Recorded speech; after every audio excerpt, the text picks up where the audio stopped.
Hey everybody, Salam Marathi, Douglas Salomon, here at Low Production Studios, and the title is quite obvious, of course. I signed a new listing the other day, and Douglas Salomon has this seller's guide. We also have a buyer's guide. A seller's guide to go over some of the things that a seller has questions about or just concerns. I'm going to go over my list here of notes while I talk. First, how to communicate. How to communicate with your sellers, whether it's scheduling an appointment or talking about an offer that came in, discussing some feedback. How do we like to communicate? Well, when I'm dealing with two partners, it's easiest to communicate in a group text. That way they both get the information at the same time, and they can either respond. Now, I'll ask them, do I wait for one to respond, say confirming a showing, or do I need both? If it's just one person, how do they prefer to communicate? Do they want a phone call? Okay, people work from home. There's different schedules. How do you want to communicate is an important thing to get set from the beginning. And typically you communicate with them in the past, so you have an idea. Marketing. We start marketing the property the day we list it with a coming soon. We can go over the coming soon situation later on. It's a 2-week process that gets your address out there on MLS with one photo, and the owners get a chance to start preparing, getting ready for showings and photography.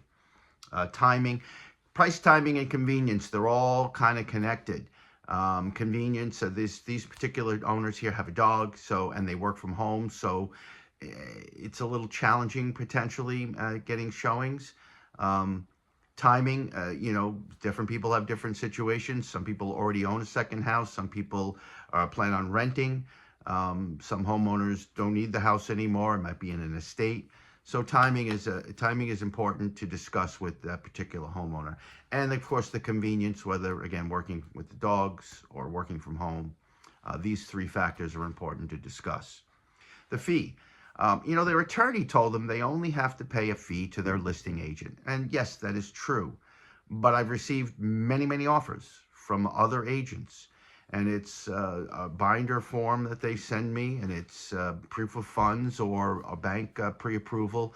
And it lists the buyer's name, it lists the seller's name, and then it lists line 1A is this line includes a blank percentage for a buyer broker. Agents aren't working for free. So yes, there'll be a fee for your buyer's request. Pricing, we talked about that. Preparing the house, staging. These owners did a great job. A little touch-up paint. It's still summertime, and outdoor space is important to clean that up. Decluttering, depersonalizing. As I tell people, the day my photographer shows up, your house has never and will never look that good again. And it's important. What you put online stays forever. Promoting and open houses. Well, listen, we had this listing just the other day. I had photography yesterday. I got some photos today. I leaked 2 or 3, 4 or 5 photos out today.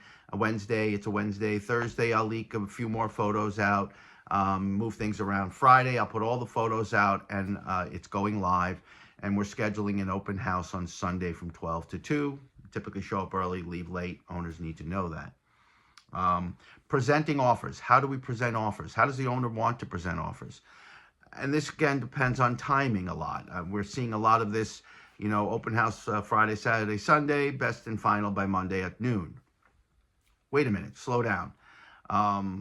If an owner needs this to get into contract very quickly and it's priced low or right, and you just need to have that offer, great. But is it to the owner's best interest? And again, convenience, price, timing, all these things work into the offers that you expect. Closing costs. These particular owners asked me about what the seller's closing cost is. And there are 4 kind of closing costs that are involved in what a seller might have to pay. One is the fees, the real estate attorney fees, real estate fees from both buyer and listing agent, attorney fees. There's some miscellaneous miscellaneous title issues that may come up, a few $100s. And then there's the New York State transfer tax, which is 0.04% of the sale price, or $4 per thousand. And it's kind of a sales tax. The other, now that when they talk about closing costs for the seller, but let's talk about the net. Now the net also has to do with, when they're doing the numbers, what is their mortgage payoff letter? How much is that? Is there a mortgage satisfaction fee that's included in there? And then again, property taxes. Yes, you get reimbursed for the property taxes you had put forth already. In January and February, that's quite a bit. You have 3 or 4 months worth of property taxes you prepaid, and you'll be getting that back from the buyer. But if you're closing sometime in December, very little amount of that property tax that you're getting back, because you only paid your taxes through the end of the year. And with taxes in Long Island, 2025, I mean, in closing in January, there's a terrific amount of taxes you're going to get back. So the net is different than just the costs. So these are seller's closing costs. If you'd like a copy of the book or you have any questions, please give me a call. Sal Ammirati here at Low Production Video Studios, signing out.